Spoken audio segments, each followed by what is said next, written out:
Приветствую вас на канале «Фронтовая кинолетопись», и сегодня вашему вниманию съемки советских фронтовых кинооператоров капитуляции Курляндской группировки, снятые с 9 по 11 мая 1945 года. В полном объеме для широкой аудитории данная кинохроника публикуется впервые. В Прибалтике фактически Вторая мировая война продолжалась и после 9 мая. Даже узнав о капитуляции Германии, в западной части Латвии оставалась в окружении крупная курляндская группировка вермахта общей численностью в 230 тысяч человек, которая не торопилась складывать оружие. Ее части пытались избежать советского плена и с боями пробиться в англо-американскую зону оккупации или в нейтральные страны. Сам котел образовался еще осенью 1944 года, после того, как советская армия выбила немцев из Риги и оттеснила их к Курляндскому полуострову.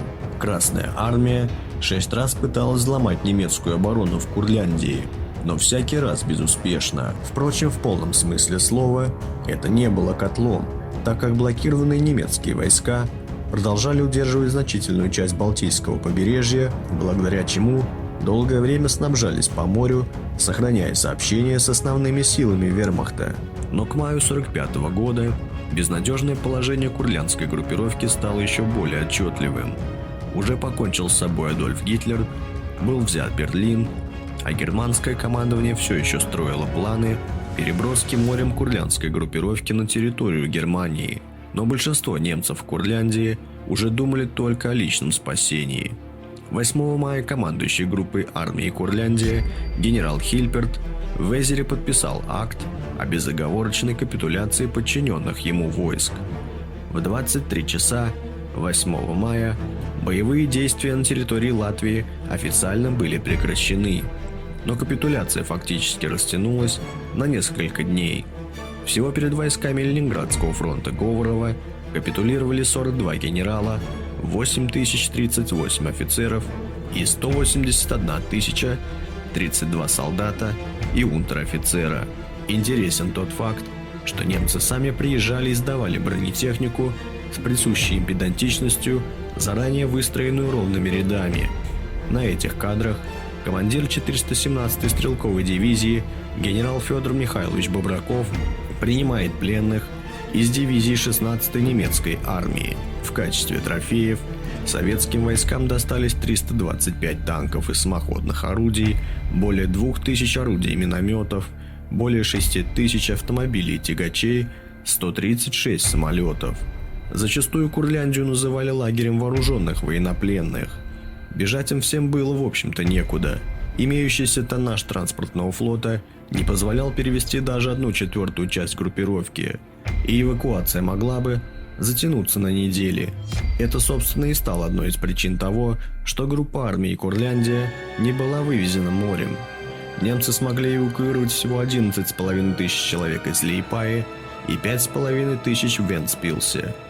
11 мая маршал Говоров вызвал к себе на допрос пленных немецких генералов. Генерал Гильперт был крайне удивлен, насколько Говоров точно знал состав и задачи его армии в целом, отдельных ее частей, план эвакуации войск морем и все замыслы обороны. А отпущенный через 10 лет после войны в Германию бывший начальник штаба 18-й армии Фёрч в 1958 году вновь решил надеть мундир и занял пост заместителя начальника штаба НАТО.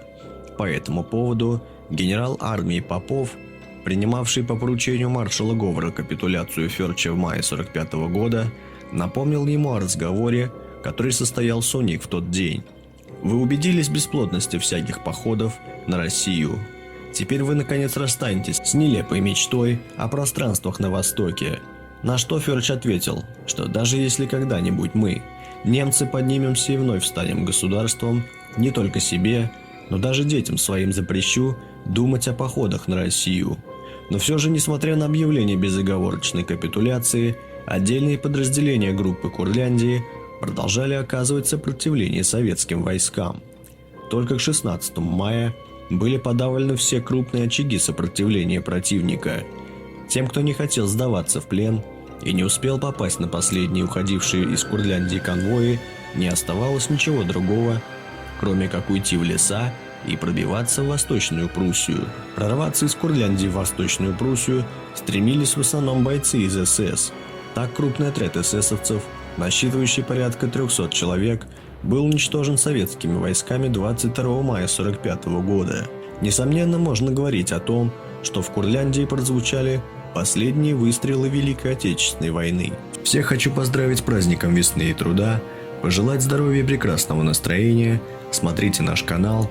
Впереди, как всегда, вас ждет много интересного и уникального материала. В конце выпуска посмотрим кадры кинохроники, запечатлевшие огромное количество бронетехники, сдавшейся курляндской группировке.